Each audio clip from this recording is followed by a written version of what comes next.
So magandang araw po sa inyong lahat mga kapalarista dyan. Yan. Welcome po sa ating bagong YouTube channel. Yan. Pag-usapan natin itong si Senator Bongo na sinasabi na ganito pala yung ginagawa niyang diskarte para manatili na mataas sa survey. Kilala naman natin itong si Senator Bongo na nagpasimula ng Malasakit Center dito sa atin kaya medyo malakas talaga siya sa puso ng mga kababayan natin. Sa katunayan, sa lahat ng mga PDP laban na senator, siya na lang talaga yung pumapasok. Wala nang iba. Ngayon, etong si Senator Bongo, viral ngayon. Kasi may kumakalat na video na ayaw daw niya magpapayong. Sinasadya niya raw magpabasa sa ulan para raw, syempre, sa paningin ng mga kababayan natin, talagang ano nga naman, mas madrama, di ba?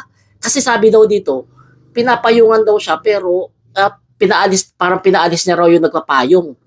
Okay, panoorin muna natin yung video para makita nyo bago natin husgahan. Yan, nakita nyo? Pinaalis niya yung nagpapayong sa kanya. Kung titingnan nyo, mayroon kasi na aksidente, nakamotor. Ngayon lahat yan nakapayong, maliban sa kanya. Kaya ito yung sinasabi, na parang sinasadya niya raw magpabasa sa ulan. Para syempre nga naman, mas padrama, di ba?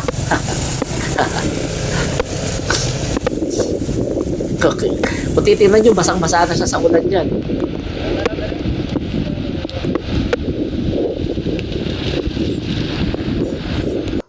Ayan, nakita nyo?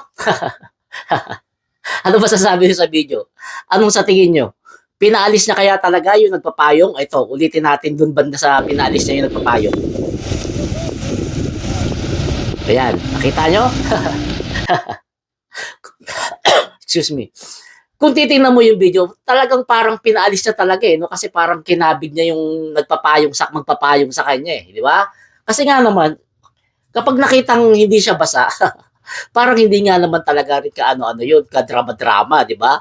Mas maganda na rin talaga yung, sa akin mas maganda na yung ginawa niya na magpabasa siya sa ulan para pag nakita ng mga tao, ng mga kababayan natin, uy, si Senator Bongo, adik sa pagsiservisyo. Nababasa na sa ulan, makatulong lang, di ba? yung na-aksidente, nakamotor yan, ha? Nakamotor yan. Ngayon, eto si Senator Bongo, pinuntahan niya, tutulungan niya itong nakamotor na to. Siguro nagpatawag na ng ambulansya. Ngayon sa mga nagtatanong bakit daw hindi daw inalis yung nakamoto, yung nasa kalsada, mahirap kasi alisin yung mga ganyan. Baka mamaya mapasubo pa si Senator Bongo kasi malay mo may pilay, bigla tapos pag inalis nila, pag binuhat nila, biglang lumala yung injury nung nakahiga sa semento. Kaya tama lang ginawa si Senator Bongo na wag alisin yung nakadusay sa kalsada. At tama rin yung ginawa niya, sabi ng mga kababayan natin na nagpabasa sa ulan para ka rin naman talaga mas maganda yung dating sa puso ng mga botante. Mas may impact kumbaga. Mas may impact sa puso ng ating mga kababayan. Kasi gaya ngayon, 'di ba? Trending siya. Pinag-uusapan na talagang matulungin si Senator Bongo. So yung mga iba tumatakbo, ganyan yung mga kulang sa kanila, yung mga exposure sa social media.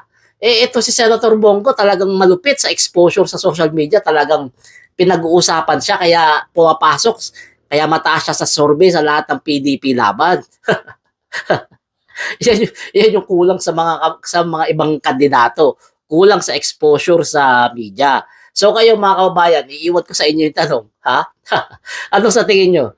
Talaga bang sinadya ni Senator Bongo magpabasa dito sa video na to sa ulan? Talaga ba niyang kinabig niya yung nagpapayong sa kanya o ayaw lang talaga niya magpapayong? I-comment nyo na lang yung reaction sa baba at huwag nyo kalimutan mag-subscribe dito sa ating bagong YouTube channel. So hanggang dito na lang po, pakishare po itong video natin. Salamat.